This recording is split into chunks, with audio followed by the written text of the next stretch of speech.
Look, it's dirty here. Hey, what's this dust at the entrance? Clean it properly. We're running out of beer. Go buy more, my husband demanded before yet another party. I want to skip the party this weekend and invite my parents instead, I tried to protest. What are you talking about? No, I object, Axel snapped. Huh, object? I exclaimed, surprised. Do you even understand what it means to be a wife? You married into my family, my husband added sharply. Feeling both hurt and disappointed by his words, I called my mom and told her everything that had happened. After listening and offering words of support, she suggested, I have a plan, but I won't act on it unless you agree. I said yes. My name is Ariella. My husband Axel and I have just started our life in our dream home, but I'm already dreading the weekends.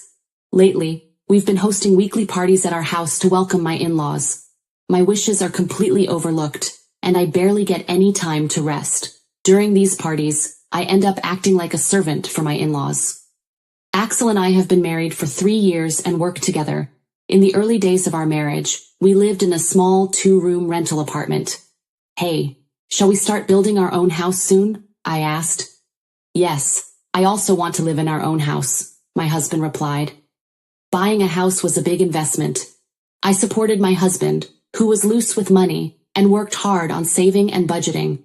Finally, we were able to see the possibility of buying our own house and started looking for a property. How's the property search going? I asked him. There's so much to decide. Nothing has been finalized yet, Axel responded. I spent my holidays on property searches and fatigue accumulated. Hey, could you help out a bit? I requested. I can't. I have work, he replied dismissively.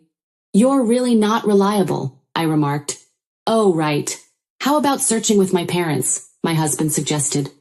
Why? I don't want to bother your parents, I replied hesitantly. It's fine. My parents are also concerned, Axel assured me. What do you mean? I asked. Don't worry about it. Everything will work out, he muttered vaguely. Although I was concerned about my husband's hesitant talk, honestly, I was not good at getting along with my in-laws and preferred to avoid spending time together. Despite this, contrary to my expectations, I was contacted by my in-laws right away. Hey, have you decided on the new house? I was thinking of asking a construction company, run by my friend, my father-in-law Ben suggested. No, we want to decide on the new house by ourselves, I said politely, trying to refuse indirectly. Still, a few days later, my father-in-law mentioned a very good piece of land he had heard about from a contact. I heard the construction company still hasn't reached out to you. Did you follow up with them? My father-in-law asked. Before I knew it, plans were underway to build a house on a piece of land I didn't know about, by a construction company I didn't even know. Actually, we want to decide everything by ourselves, I reiterated to Ben.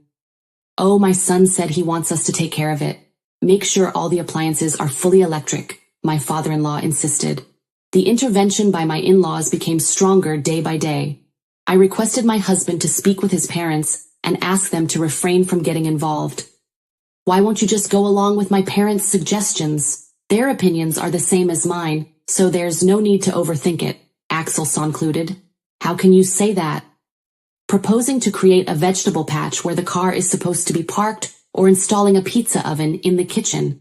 Are those really your ideas? I demanded. After such exchanges, one day came just before the construction was to start. A representative from the construction company called me. Could you please confirm the details of this contract one more time? He inquired. He asked. Since I had already gone over everything carefully with the architect, I replied, yes, everything looks good. The representative hesitated for a moment before continuing. I was told the house is intended for you and your husband. Is that correct? Yes, that's right. Is there a problem? I asked, feeling confused. Then the representative revealed something shocking. This design, it looks like it's meant for a large family to live in. I was stunned as it became clear that my in-laws had meddled with the design without our consent. Worse still, they had done it in a way that made it seem as though I had approved the changes, which couldn't have been further from the truth. The construction company was also perplexed. Then farm tools were delivered to where the garage was supposed to be made, and it had been switched to a plan to start a home garden. This too was the work of my in-laws.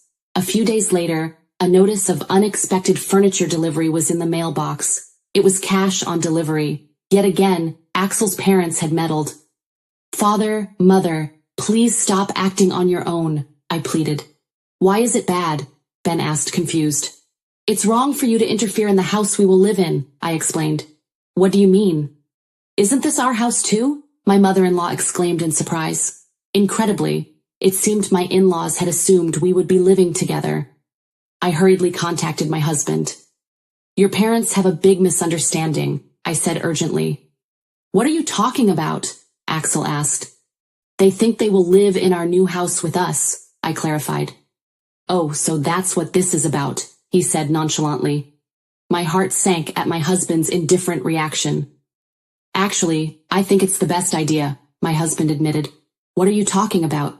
You never mentioned this to me," I said, clearly upset. "Well, I'm telling you now. That should be enough," Axel replied dismissively. "Unbelievable. I absolutely oppose it," I stated firmly.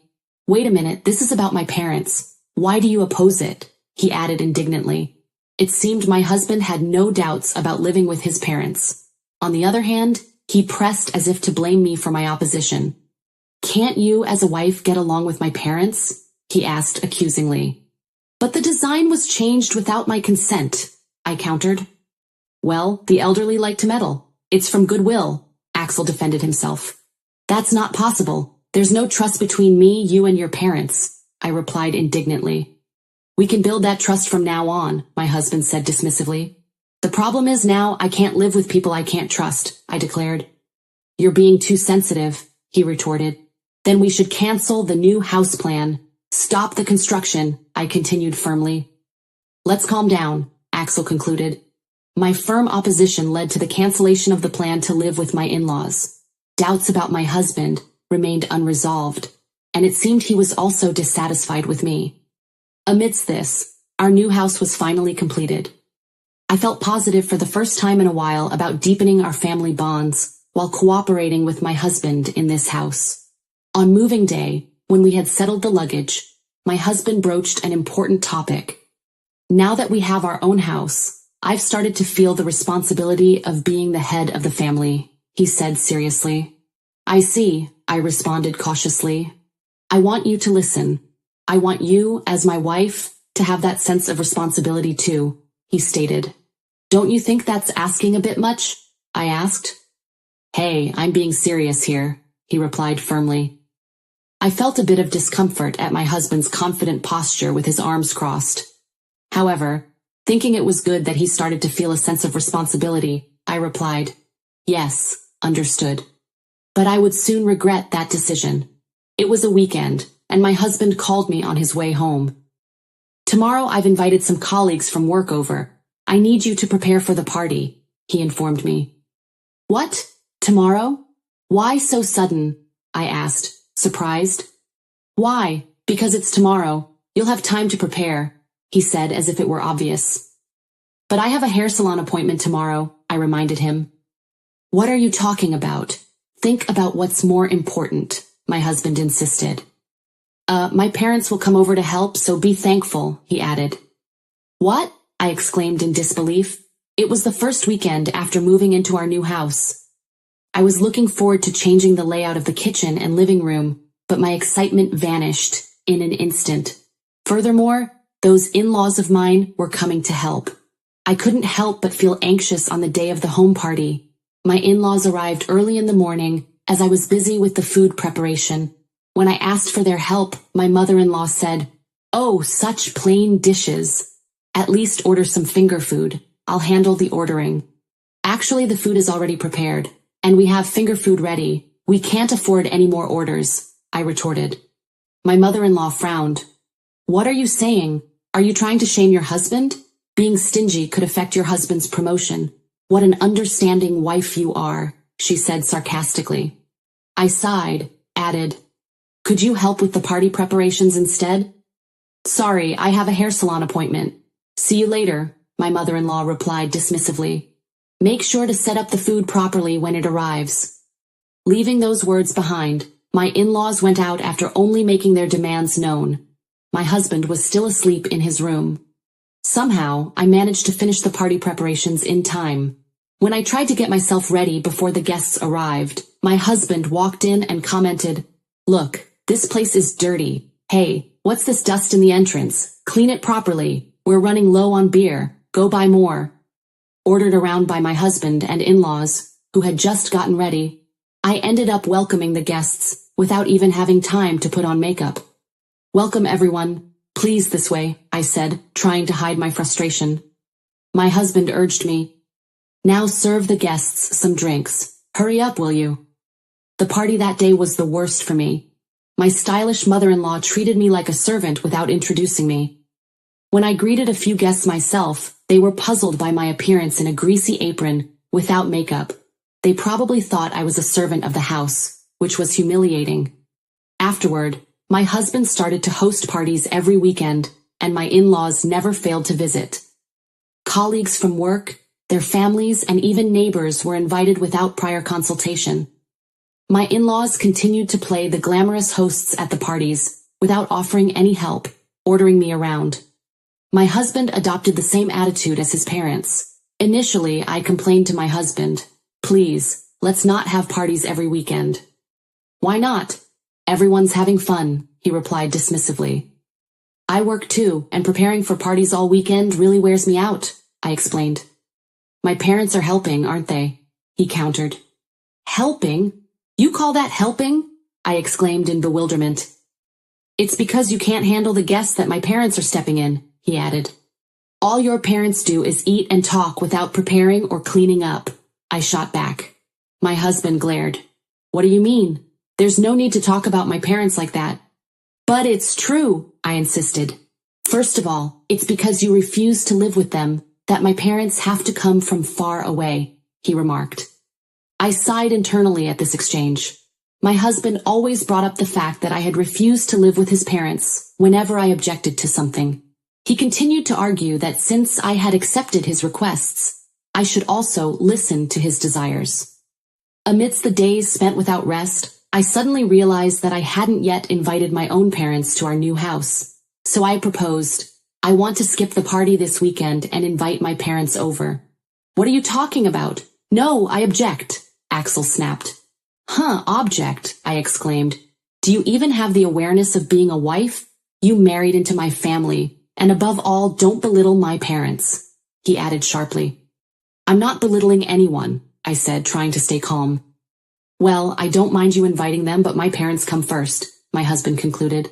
"My in-laws come over every weekend, and with all the parties, I can never invite my own family," I thought bitterly. How did it come to this? How much more does my husband expect me to sacrifice? Reaching this thought, I decided that I needed to consult someone about this situation. So I called my mother and told her everything that had happened. I apologized tearfully for not being able to invite her to our new house. My mother was surprised but listened to me calmly. "For now, come home this weekend," she suggested. "But I have to prepare for the party," I said hesitantly. "You still haven't realized it, have you?" she asked. "Realized what?" I replied. "You're losing sight of yourself because of exhaustion," she continued gently. Awakened by my mother's words, I felt enlightened. Then my mother added, "I've come up with a plan, but I won't proceed if you're against it." Hearing the plan, I was taken aback. If executed, it would have a significant impact on my husband. I was left unsure whether to proceed. "Talk to him one more time, then decide," my mother advised. My mother left the final decision up to me. I decided to talk to my husband again. "Why are we back to this topic? Just invite your parents when mine aren't here," he said with annoyance. I interrupted him. "Listen, this is your last chance to stop planning house parties without me, and make sure you get my approval for your parents' weekly visits. This time, invite my parents too." "Last chance?" "You're joking," Axel snapped. "I won't allow you or your parents to do as you please anymore.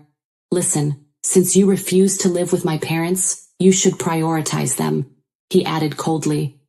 As usual, my husband started blaming me for lacking family awareness. Furthermore, he stated, "A wife like you won't allow her family through our door. Never invite your parents, and if you're dissatisfied, leave." Realizing that arguing with him was futile, I had hoped patience would lead to his concession, but it was the opposite. Biting my lip, I conveyed my last hope. "You'll regret this," I replied. However, he scoffed. "I won't regret it. Don't show your face to me again." With that, I left the house and spent some time at my parents' house. As time passed, I regained my composure. Following my husband had made me realize how brainwashed I had been. For my husband, it turned out that his self-esteem and vanity were more valuable than the concept of family. In his desire to appear admirable, he exploited our new house and his wife's role for selfish purposes. Afterward, I decided to listen to my mother's proposal. Several weeks had passed since I returned to my parents' home. My health had recovered since my workplace was close to my parents' home. My enthusiasm for work returned, and I was living energetically. Yet messages from my husband continued unabated, starting with, "I'll forgive you if," always from a position of superiority. He was always concerned about the preparations for the home parties.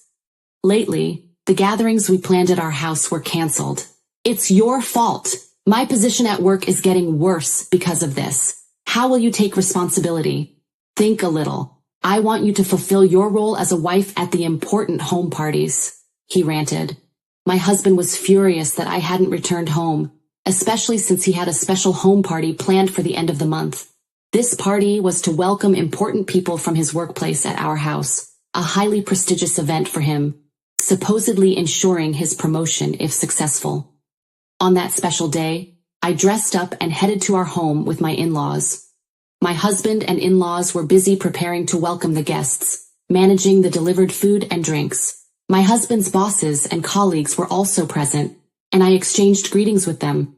One of the colleagues commented, "Oh, you look very charming in that dress." I replied with a smile, "Thank you." Seeing me, my husband and my in-laws immediately approached, their excitement evident. "Hey, what are you doing? Hurry up and help!" my husband snapped. "What's with that outfit? What kind of wife are you, wandering around like that?" As my in-laws reached for the hem of my dress, my mother stepped forward, her tone sharp. "Please don't touch the dress I designed with your greasy hands," she said, swatting their hands away. My mother-in-law gasped, "What is this? Who are you?" My husband quickly interjected, "Hey, that's my wife. You don't get to speak." But my mother cut him off. "It's unpleasant to be referred to in that manner towards my daughter." During this tense exchange, my husband's complexion rapidly changed. He stammered, "You are... what, daughter?" "Yes," my mother replied firmly. "You are the host of tonight's party, aren't you? Please show us around." My husband looked confused. "Oh, it was you who said we shouldn't cross the threshold of this house, right?" my mother asked him. "Huh? What are you talking about?" my husband asked, visibly panicked. "You said that," my mother added coolly. Well, that," he muttered, his face turning from blue to red like a traffic light. The guest of honor at today's gathering was my mother. My parents were executives in a major fashion company, and my husband's company planned to collaborate with my mother's design department for this year's business plan. Therefore, my husband suggested entertaining them with his proud home party. My mother, who operates under her maiden name, seemed unrecognized by my husband, although they had actually met before the marriage. Well, considering my husband's nature, he probably forgot. My father-in-law tried to take control of the situation. "Really? What kind of upbringing does your daughter have? Get to the kitchen right away, and take your parents with you. It's only fitting," he ordered. "Stop it," my husband snapped. "This person is a special guest." "What?" my father-in-law stuttered, taken aback. My husband and in-laws were flustered and unsettled. My mother gave my husband a light glance and commanded, "Bring some drinks, please." Rushing to the kitchen, my husband returned with glasses. My mother inspected them and asked, "Could you also get one for my daughter?" Glancing at me, aware of his bosses and colleagues around, he brought a glass for me with his head down. I gracefully accepted it, giving my in-laws a firm look. "Could you also take care of the food?" my mother directed at my in-laws. What?" my father-in-law stammered, but quickly regained his composure. "Yes, understood." My mother then turned to my husband. "I'd like to sit down. Could you lend me a chair?" she asked him. Yes, of course, Axel replied hastily. She glanced around. Doesn't this seem like too few dishes? She inquired. Uh-oh, does it? My husband replied, his voice trembling. How about French? Shall we order some? Of course the bill is on you, she suggested with a pointed smile. The budget is a bit, my father-in-law began, but my mother cut him off. Oh dear, scrimping might affect your son's future, you know, she said, tilting her glass and smiling warmly at him. In fact, among those invited to today's party were individuals who had been acquainted with my mother from past visits to our house. It seems they had relayed to her the cold treatment I received from my husband and in-laws at a previous home party. One guest had confided, dressed in a shabby apron, looking nothing like the lady of the house, I only realized she was your daughter when we exchanged greetings. She seemed very tired. My weakness had caused concern for my mother. Though I've regained my spirit now, that difficult period had weighed heavily on my heart. During the party, my mother kept my husband busy fetching drinks, continuously pointing out the work ethic of my in-laws, while my father deepened his acquaintance with people from my husband's workplace. After the party ended, I approached my husband. Good work, I said, handing him a document. Please sign this. He glanced at the paper and froze. A divorce petition? Yes, I replied calmly. Feeling humiliated by the day's events, my husband signed in a rage. Although my in-laws tried to stop him, he was resolute. There, he spat. It's over. Don't ever show up in front of me again. Taking the divorce petition, I left my husband's house. Exiting the gate and looking back, I knew I would never return.